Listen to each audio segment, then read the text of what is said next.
மீரா ஒரு சாதாரண பெண்.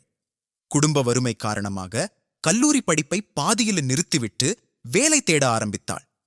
பல இடங்களில் முயற்சி செய்த பிறகு ஒரு முதியோர் இல்லத்தில் பராமரிப்பாளராக வேலை கிடைத்தது. அங்கு இருந்த முதியவர்களில் ஒருவர் கிருஷ்ணமூர்த்தி. வயது 82. அவருக்கு 3 மகன்கள் இருந்தார்கள். ஆனால் யாரும் அவரை பார்க்க வருவதில்லை. ஒவ்வொரு ஞாயிற்றுக்கிழமையும் அவர் வாசலை பார்த்துக் கொண்டிருப்பார். இன்று என் மகன் வருவான் என்று நம்பிக்கையுடன். ஆனால் யாரும் வரமாட்டார்கள். இதைக் கண்ட மீராவின் மனம் உடைந்தது. அவள் அவருடன் பேசுவாள், உணவு ஊட்டுவாள், மருந்து கொடுப்பாள்.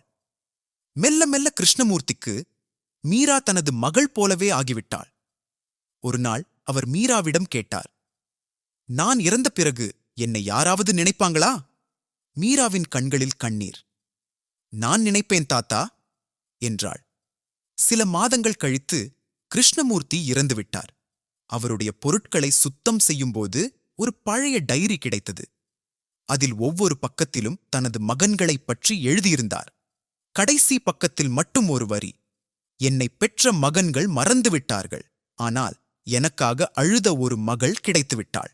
அதன் கீழ் மீரா என்று எழுதப்பட்டிருந்தது. அந்த டைரியை படித்த மீரா கதறி அழுதாள். அதன் பிறகு ஆதரவற்ற முதியவர்களுக்காக ஒரு அறக்கட்டளை தொடங்கினாள். பல முதியவர்களுக்கு குடும்பமாக மாறினாள். நீதி இரத்த உறவுகள் மட்டுமல்ல, அன்பும் குடும்பத்தை உருவாக்கும்.